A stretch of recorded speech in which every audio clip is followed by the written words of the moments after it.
శ్రీమహాగణాధిపతయే నమః. ఓం గురుభ్యో నమః. ఓం శ్రీమాత్రే నమః.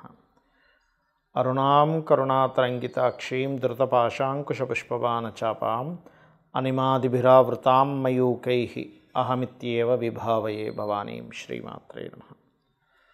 ప్రేక్షకులకి ఆ లలితాంబిక అమ్మవారి యొక్క అనుగ్రహం పరిపూర్ణంగా కలగాలని స్ఫూర్తిగా కోరుకుంటూ మనం ఈరోజు ఒక్కొక్క లగ్నము 12 లగ్నాలు తెలియని వారు రాశిని చూసుకోండి. జన్మించినప్పుడు ఆ యొక్క లగ్నం యొక్క ప్రభావం వల్ల మీకు స్థిరకారకత్వాలు అంటారు. అంటే లగ్నాధిపతి ఎవరు, ధనాధిపతి ఎవరు, తృతీయాధిపతి ఎవరు, చతుర్థాధిపతి ఎవరు, దీన్ని బట్టి మీకు ఎదగలేకపోతున్నామంటే కారణం ఏమిటి, ఫైనాన్షియల్గా సంపాదించలేకపోతున్నామంటే ఏమిటి, అన్నదమ్ముల మధ్య నుండి సఖ్యత కానివ్వండి, విద్యా విషయం కానివ్వండి, గృహ విషయం కానివ్వండి, వివాహం కానివ్వండి, ఉద్యోగము, వ్యాపారము, ఇన్వెస్ట్మెంట్స్, ఇలాంటివన్నీ కూడా మీ యొక్క జన్మజాతకంలో మీ గ్రహబలం ఎలా ఉందో చూసుకొని ఏ రకంగా నిర్ణయం తీసుకోవాలి, ఏ రకమైనటువంటి రూట్లోకి వెళ్తే మీరు బాగుంటుంది అనేటువంటి అంశాలు చెప్తుంది. నేనైనప్పటికీ కూడా చెప్పిస్తుంది సాక్షాత్ లలిత అమ్మవారిగా భావిస్తూ ఒక్కొక్కటిగా మనం తెలుసుకుందాం. వృశ్చిక లగ్నము లేదా రాశి చూసుకోవచ్చు. అయితే ఈ లగ్నానికి సహజంగా ఉండే లక్షణం ఏమిటి అంటే కాంపిటీషన్, పోటీతత్వం అనేటువంటి సహజంగా ఉండేటువంటి లగ్న లక్షణం ఇది. అయితే ఈ కుజుడు కనుక మంచి పొజిషన్లో ఉంటే పోటీ వల్లే లైఫ్లో చక్కటి ఫలితాలు జరుగుతాయి. అంటే ఓన్ హౌస్ ఉండడము ఈ రెండు రకాలుగా ఉంటుందండి. కుజుడు యొక్క ఓన్ హౌసెస్ రెండు, ఒకటి వృశ్చికము, రెండవది మేషం. మేషంలో ఉంటే ఎక్కువ గొడవలకు దారితీస్తుంది, వృశ్చికంలో ఉంటే భూయోగాన్ని ఇస్తుంది. అలా కాకుండా నీచబడ్డాడు 9వ స్థానంలో, అలాంటప్పుడు తండ్రితో సరైన సఖ్యత లేకపోవడము, లేకపోతే కొన్ని లైఫ్లో ఎక్కువ ఫ్రస్ట్రేషన్స్కి గురవడం జరుగుతూ ఉంటుంది. అయితే ఇక్కడ ఇది కనుక మీకు కనుక పాపగ్రహాలతో కలిసి ఉన్నట్లయితే మీరు ఎట్టి పరిస్థితుల్లో గొడవల జోలికి వెళ్ళకూడదు అనే విషయం గుర్తుపెట్టుకోండి. వృశ్చికం వారికి పాపగ్రహాలు అంటే ఏంటి, కుజుడికి శని కానీ, రాహు కానీ, లేదా నీచబడ్డ బుధుడు కానీ, ఏదైనా నీచబడినట్టు గ్రహంతో కలిసి ఉంటే మీరు గొడవల జోలికి వెళ్ళకపోవడం వల్ల మీరు సేఫ్గా ఉంటారని అర్థం చేసుకోవాలి. మీ జాతకంలో ధనయోగం అనేటువంటిది ట్రైనింగ్స్, టీచింగ్స్, గైడింగ్స్, మనీ రిలేటెడ్ లేనట్లయితే వీటి మూలంగా ఉంటుంది. కానీ మీకు గురువు ఎంత బాగుంటే, అంటే మీ జాతకంలో జూపిటర్ని బాగా పెంచుకోవాలంటే ఎలాగా మీరు అనుకోవచ్చు, ఏమండి జూపిటర్ బాగుండాలంటే నేను కనకపుష్యరాగం పెట్టేసుకుంటా. అలా కాదు, పాడైతే కనకపుష్యరాగం పెట్టుకోవడం వల్ల ఇబ్బందిగా తప్పితే మీకు ఎక్కడా కూడా మంచి ఫలితాలు రావు. కాబట్టి గురువుకు సంబంధించినటువంటి దాన ధర్మాలు, అంటే శనగలు దానంగా ఇవ్వడం, దత్తాత్రేయ పారాయణం చేయడం, దక్షిణామూర్తి ఆరాధన చేయడం, ఇవి చేయాలి. మీకు గురువు బాగున్నాడు, అప్పుడు కనకపుష్యరాగం పెట్టుకోవడం వల్ల ఎటువంటి ఇబ్బంది లేదు. గురువు బాగుంటే సంతానం కలిగినప్పటి నుంచి లైఫ్లో ఫైనాన్షియల్గా మంచి స్టేజ్కి వెళ్తారు, అందులో ఎటువంటి సందేహం లేదు. అలాగే శని 3, 4 అధిపతి అవుతాడు మీకు. కాబట్టి ఒక్కొక్కసారి మీకు ఈ 3వ ఆధిపత్యము, 4వ ఆధిపత్యము రావడం వల్ల ఇంటి నుంచి దూరంగా వెళ్ళినప్పటి నుంచి మీ లైఫ్ బాగుంటుంది.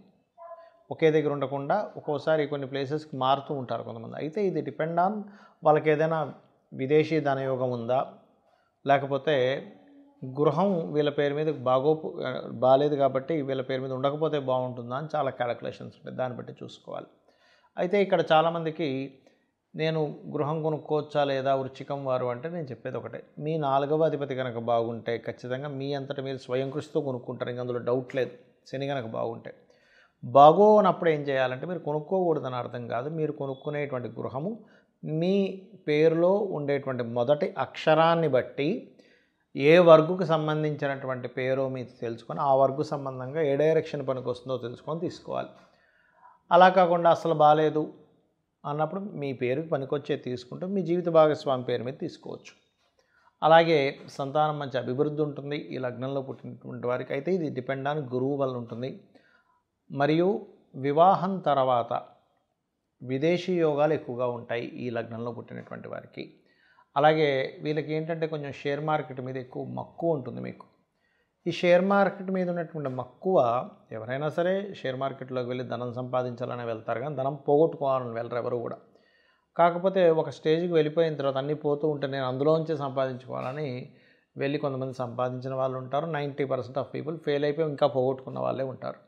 అది కారణం ఏమిటంటే మీకు 2, 5, 8, 11 అధిపతులైనటువంటి గురు బుధులు యొక్క స్థితి సరిగ్గా లేదు అని మీరు అర్థం చేసుకోవాలి. పోగొట్టుకుంటున్నారంటే మీరు జాతకంలో కనుక గురువు బుధుడు కనుక బాగున్నాడా షేర్ మార్కెట్లో కింగ్ అవుతారు, లేకపోతే అనవసరంగా దాని వల్లనే ఇబ్బంది పడతారు. అయితే షేర్ మార్కెట్కి ఎప్పుడైనా వృశ్చిక లగ్నానికి ఇన్బిల్ట్గా యోగం ఉంటుంది, కానీ అది గురుబుధుల యొక్క స్ట్రెంత్ మీద ఆధారపడి ఉంటుంది. దీంతోపాటు ఒక విపరీత రాజయోగము, ఒక నీచభంగ రాజయోగము కనెక్ట్ అవ్వాలి. అలా కనెక్ట్ అవ్వకుండా ఉన్నప్పుడు మీకు ధనయోగాలు లేనప్పుడు అనవసరంగా ఇబ్బంది పడదన్నది మరొకటి ఏం లేదు.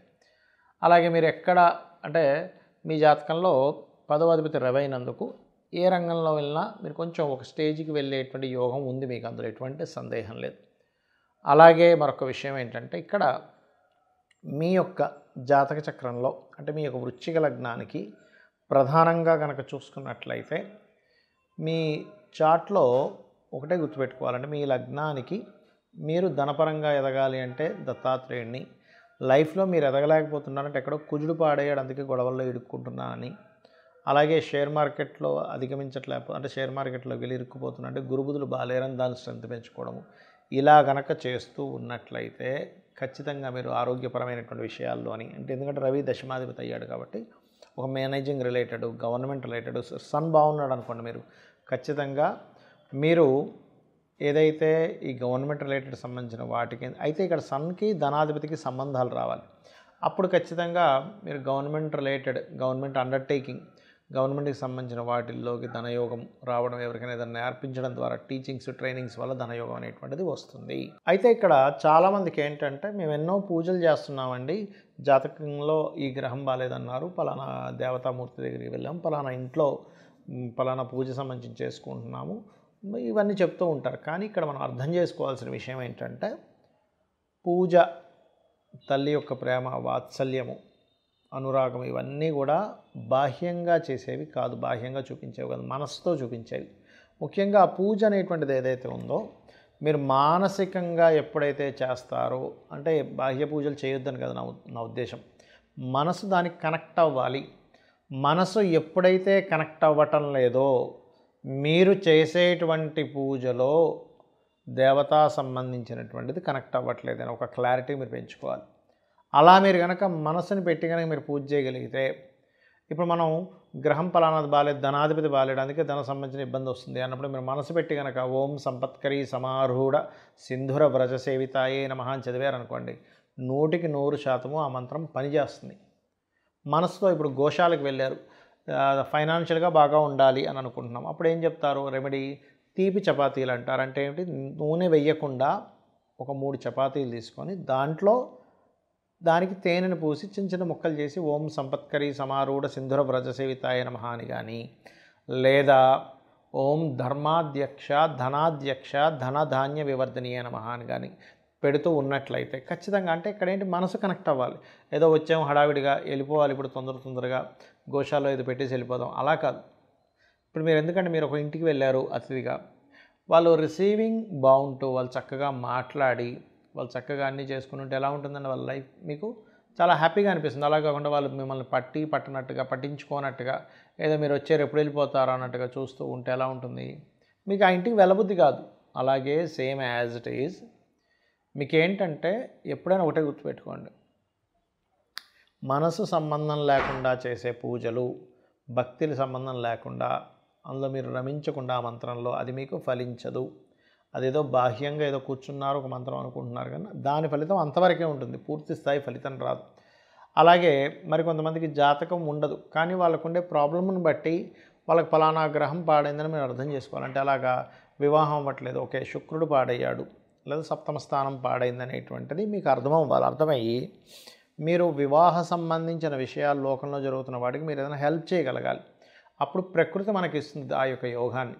అలాగే కొంతమందికి చదువు మీద పెద్దగా ధ్యాస వెళ్ళదు, అలాంటి వాళ్ళ పిల్లలకి వెళ్ళట్లేదు, అలాంటప్పుడు ఈ పుస్తకాలు కానీ ఇలాంటివన్నీ కూడా వేరే వారికి దానంగా ఇస్తూ ఉండాలి స్కూల్స్లో, గవర్నమెంట్ స్కూల్స్లో.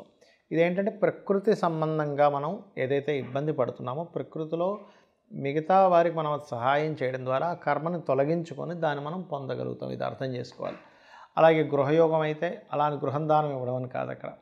మీరు వారాహి అమ్మవారి అష్టోత్తరం చేసుకోవడము, అలాగే కొంతమందికి అనారోగ్య సమస్యలు ఉంటూ ఉంటాయి బాగా. అలాంటప్పుడు గవర్నమెంట్ హాస్పిటల్స్కి వెళ్ళి అక్కడ ఉండేటువంటి పేదవారికి ఏదైనా పళ్ళు పంచడం, లేదా మెడిసిన్స్ లాంటివి ఏమైనా వాళ్ళకి ఇబ్బంది ఉంటే వాళ్ళకి ఏదైనా చేయడము, ఇలా మీరు ఎప్పుడైతే మీ యొక్క కర్మని బ్యాలెన్స్ చేసుకుంటారో అది ఆటోమేటిక్గా సెట్ అవుతుంది. కొంతమందికి చూడండి జాబ్ ఉండదు, మీరు చేసే జాబ్ ఒక 50,000, 60,000, ₹1,00,000 శాలరీ అనుకోండి. ఇంకొంతమంది చిన్న చిన్న జాబ్స్ చేస్తుంటారు 10,000కి, 15,000కి ఇలా.